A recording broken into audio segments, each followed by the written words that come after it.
Voilà. Ce que nous voyons dans notre monde aujourd'hui est épique, c'est extraordinaire, c'est phénoménal. Ça fait couper le souffle, c'est ahurissant. Pour utiliser tous ces mots qui se trouvent dans notre petit Larousse. Alors bien-aimés, il est temps pour que le peuple de Dieu se réveille.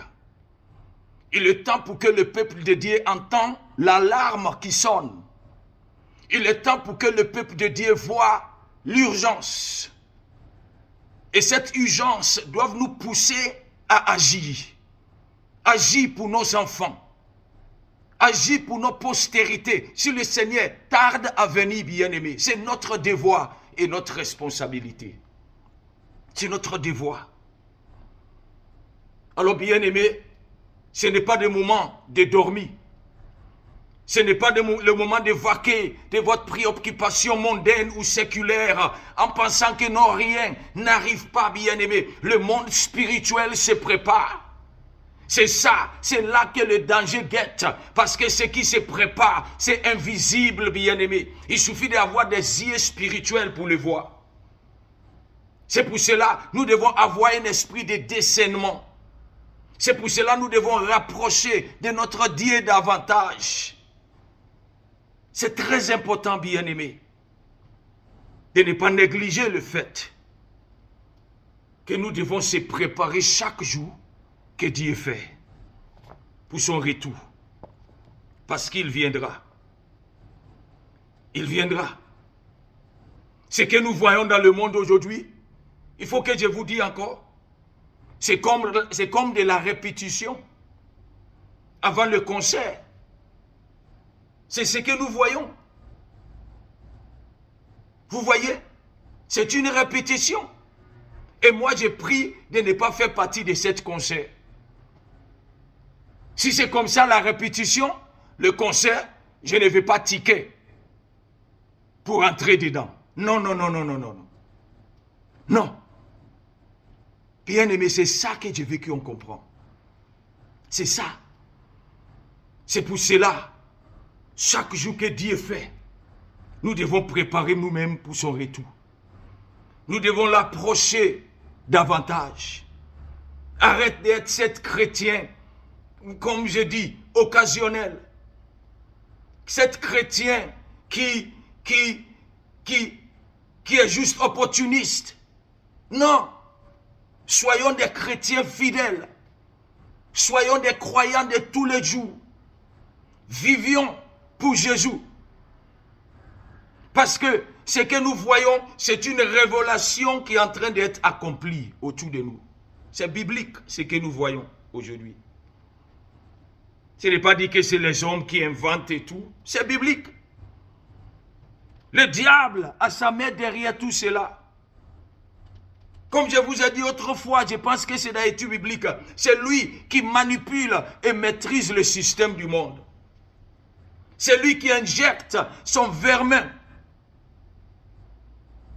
Pardon, son venin dans tout ce qui se passe dans le monde aujourd'hui. Il injecte ça parce qu'il cherche à ne pas être seul en enfer. Il cherche des candidats. Alors la seule façon qu'ils peuvent nous avoir, c'est pour nous jeter des choses de plaisir qui va satisfaire notre chair afin, n'est-ce pas, de s'accrocher à lui et abandonner Dieu. Servir Dieu, c'est facile. Mais les forces des ténèbres ont déjà rendu ça aujourd'hui difficile. Regardez seulement, n'est-ce pas, le niveau de négligence quand il s'agit de l'Église. Quand il s'agit de servir Dieu. Quand il s'agit de croire en Dieu. Regardez seulement le niveau de négligence de nos sociétés. Il y a des personnes même qui vont à l'église, ils vont tout simplement pour qu'on arrête de les fatiguer. Mais en réalité, ils ne croient rien. À plus forte raison de dire qu'ils se préparent chaque jour parce que le temps approche. Bien-aimés, étant des croyants, ce n'est pas le moment de s'amuser. Ce n'est pas le moment, bien-aimés. Je vous encourage ce matin. Il ne faut pas que tu vas rater l'enlèvement. Il ne faut pas que quand Jésus va se projeter, tu seras surpris. Parce que tu avais pensé que c'est du jeu. La chrétienté, ce n'est pas du jeu. La chrétienté, c'est quelque chose de sérieux. Et quand nous regardons toutes les preuves autour de nous, nous savons que c'est quelque chose de sérieux. Alors réveillons-nous. Son avènement est proche. Je parle à l'église ce matin. Ce n'est pas le moment de dormir. C'est le moment de se réveiller de notre sommeil. C'est le moment. Il y a beaucoup parmi nous qui dorment spirituellement. Il y a beaucoup parmi nous qui ne cherchent pas à rapprocher Dieu davantage chaque jour. Il y a beaucoup parmi nous qui ne font pas de Dieu notre priorité. Je le dis haut et fort. Il y a beaucoup parmi nous qui s'en foutent. Il y a beaucoup parmi nous, bien-aimés, qui ne veulent pas être sous des régulations. Des choses, n'est-ce pas, qui vont nous contrôler en quelque sorte, juste pour avoir certaines disciplines pour servir Dieu. On veut les servir comme on veut. Souvent, on prend avantage du fait que nous sommes des chrétiens. Tu vois des autres personnes, des autres religions, comment ils se donnent à fond, souvent, pour faire plaisir à leur Dieu. Parfois même on voit, n'est-ce pas, les sacrifices physiques qu'ils font. Et quand il s'agit des chrétiens, c'est autre chose qu'on voit. Jésus, avant de rentrer à Jérusalem, la Bible nous a dit qu'il a fondu en larmes. Il a fondu en larmes. Il dit, ô Jérusalem, si seulement vous savez ce que vous avez, si seulement vous savez ce qui est mon intention pour vous. Mais ils étaient aveuglés. Ils étaient aveuglés par leur propre ego. Ils étaient aveuglés par leur attitude des rebelles. Et ils n'ont pas vu passer leur salut. Bien-aimés, soyons avertis. Jésus n'est pas loin. Il viendra. On va regarder notre lecture parce que c'est très important. À partir du verset 11, ce qu'il a dit. Si cela importe d'autant, plus que vous savez en quel temps nous sommes. Comme je viens de vous rappeler. Vous savez bien à quel temps nous sommes en tant que des chrétiens. Pas seulement que je le dis, mais la plupart de vous, vous êtes en train de vécu ça même. Dans toutes ces splendeurs, hein, si je peux le dire. Donc nous tous on sait quel temps nous sommes. Il dit c'est l'heure de vous réveiller afin du sommeil. Car maintenant le salut est plus près de nous que lorsque nous avons cru. Aïe! Moi ça fait 35 ans que j'avais cru. Et il est en train de me rappeler que le salut, ça veut dire que l'avènement de Jésus, ça veut dire que la fin est plus proche que le moment que j'avais cru. Pourquoi il a dit ça? C'est pour que tout simplement, chaque jour qu'on se lève, on se dit que, n'est-ce pas, voilà, le salut est plus proche. Chaque jour qu'on se lève, on se rapproche de la fin. C'est ce qu'il est en train de dire. Et c'est cette conscience que nous devons avoir en tant que des enfants de Dieu. On se rapproche de la fin. Et quand on se rapproche de la fin, c'est là qu'on doit être plus prudent. C'est là qu'on doit être plus prudent. Parce que c'est très important.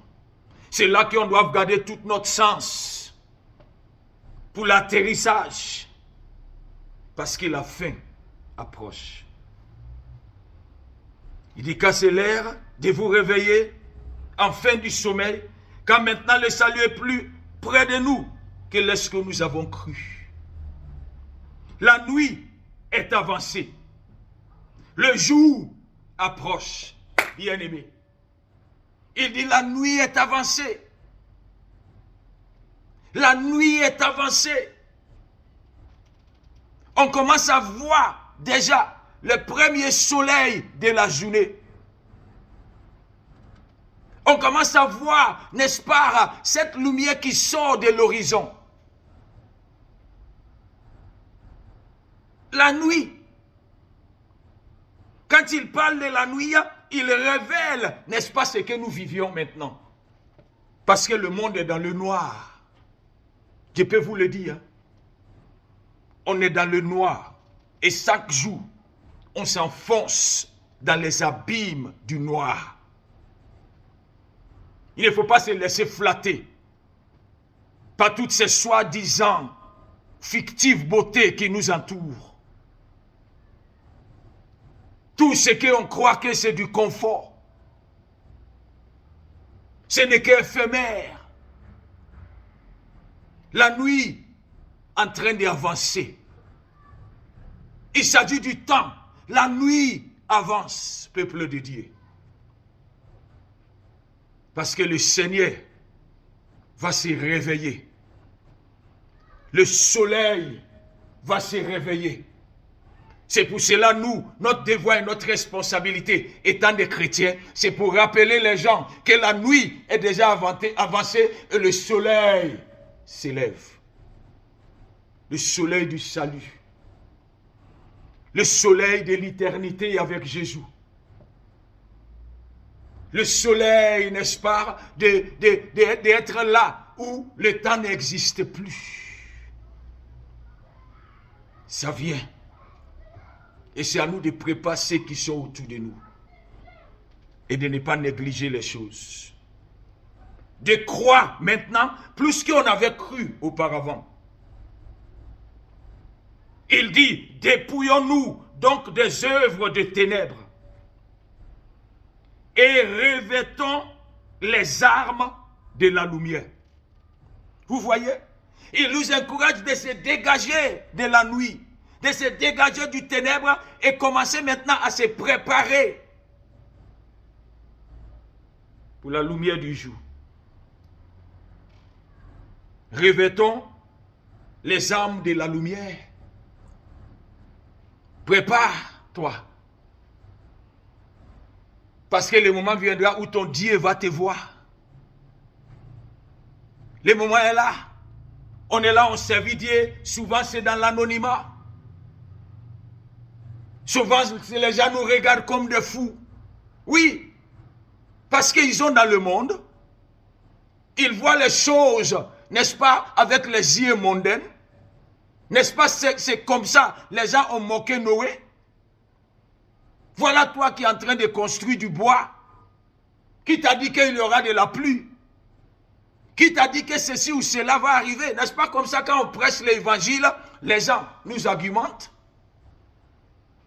Les gens font des querelles avec nous?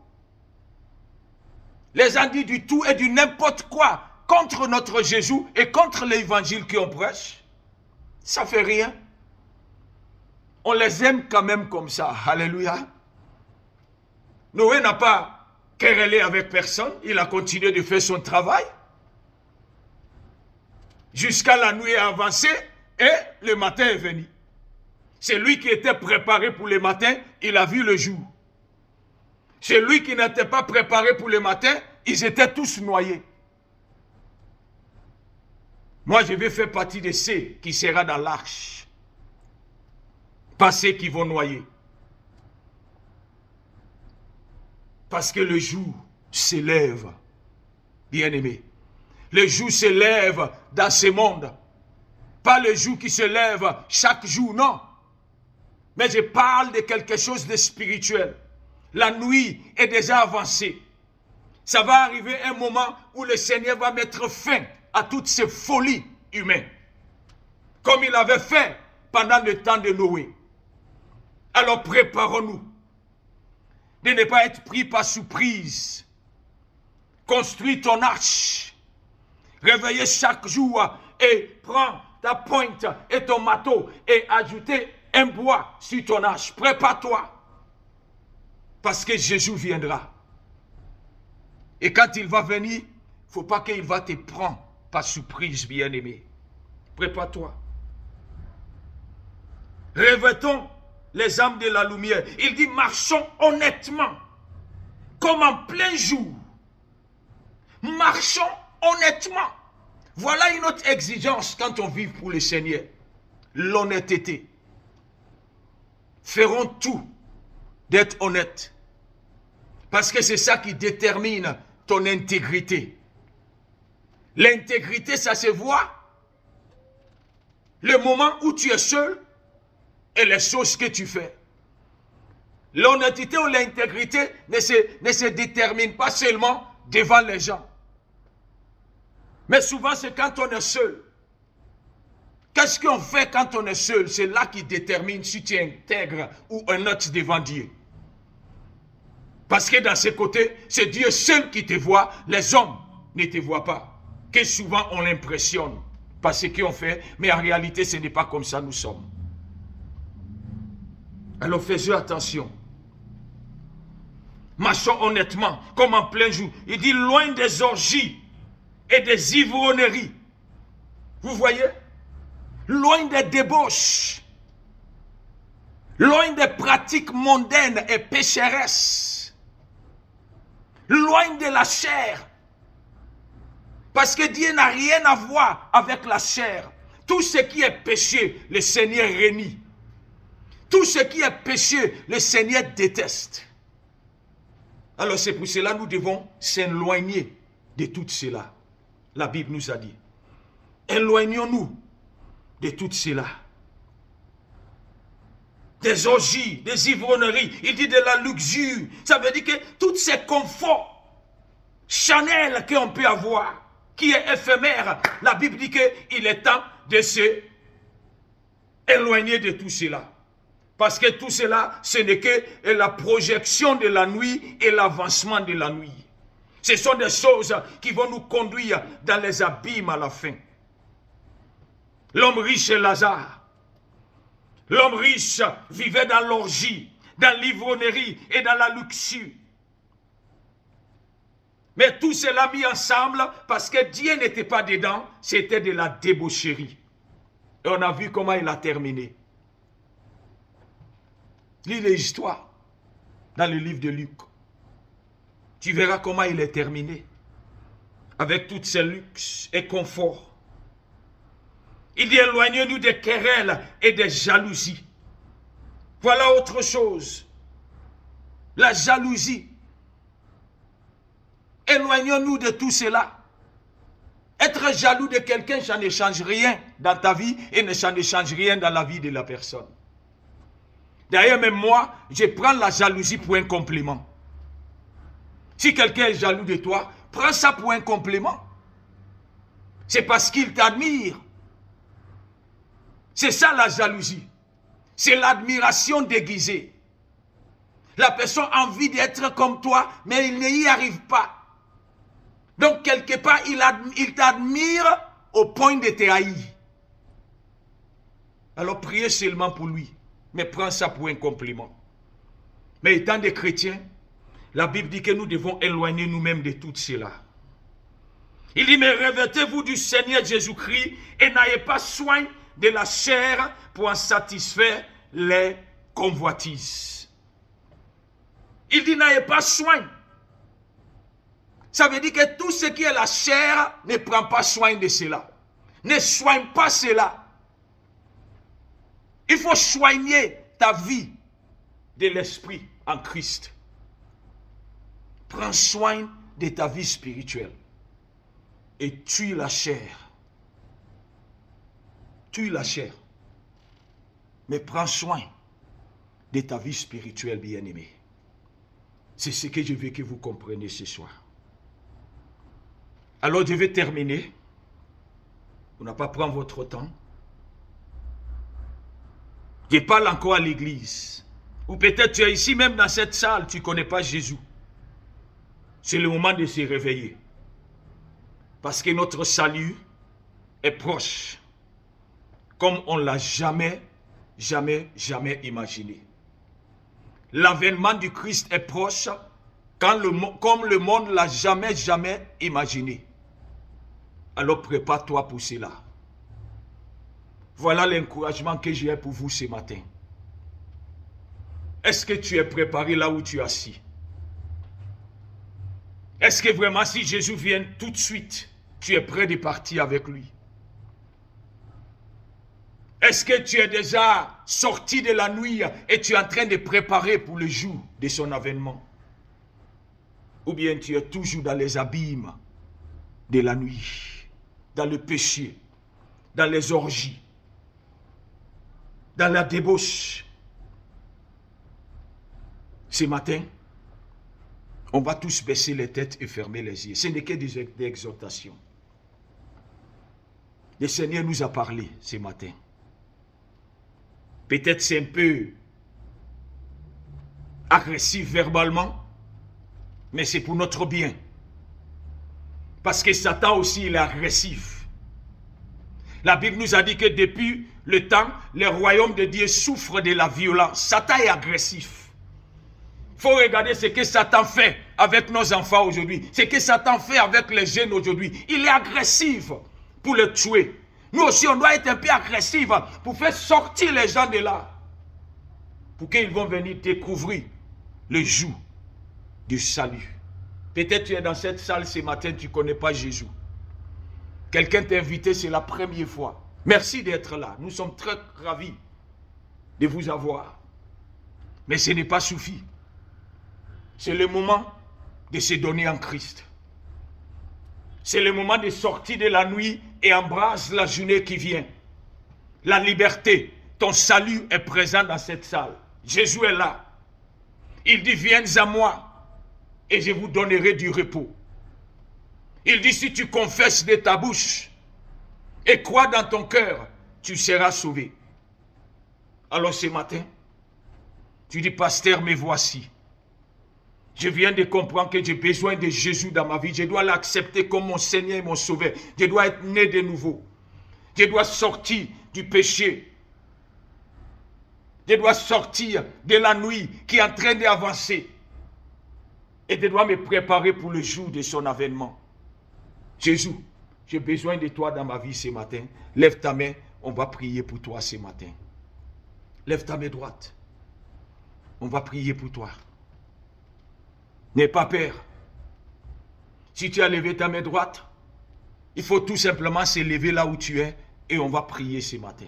Répète après moi. Dis, Seigneur Jésus, je te remercie de m'avoir amené ici ce matin. De me permettre d'entendre toutes ces paroles qui me fait du bien ce matin. Parce que je prends conscience que j'ai besoin de toi dans ma vie. Alors viens Jésus, change ma vie. À partir d'aujourd'hui, je te fais mon Seigneur et mon Sauveur. Prends contrôle total de ma vie. Et à partir d'aujourd'hui, je marcherai avec toi. Tu seras mon Seigneur et tu seras mon Dieu. Merci Jésus.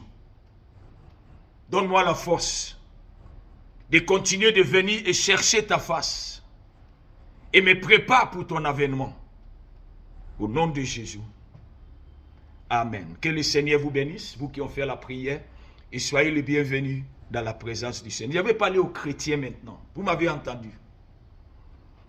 Est-ce que tu te prépares? Est-ce que tu es prêt? Là où tu es assis là, est-ce que tu es prêt? Si dans tout ce que je viens de dire, tu sais que tu n'as pas encore prêt, il est encore temps de se préparer. Jésus n'est pas encore là. Et tu respires toujours. Il est encore temps de se préparer. Alors levez-vous là où vous êtes. Tenez-vous debout. et commencer à prier. Tu sais ce qui est ton obstacle dans ta vie. Peut-être tu es dans le nuit noire. Mais pourtant, tu donnes l'impression comme tu es un enfant de Dieu. Tu n'es pas honnête dans ta façon de pratiquer cette vie. Mais tu dis, Seigneur, à partir d'aujourd'hui, je viens d'entendre le son de l'alarme. Je viens d'entendre l'avertissement. Et je vais me préparer désormais.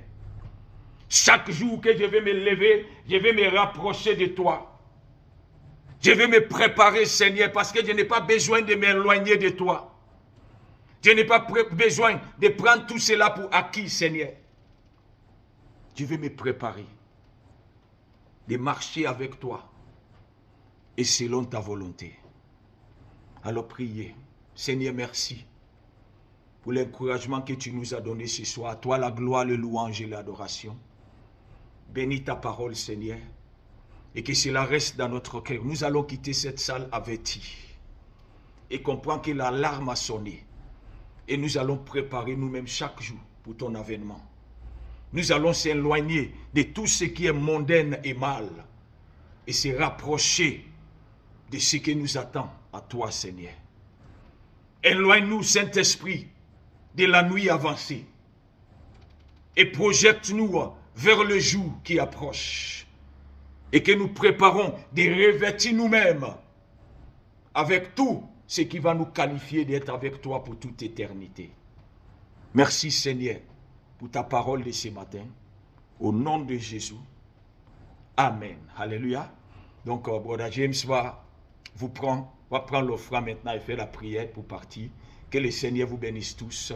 Je vous aime tous.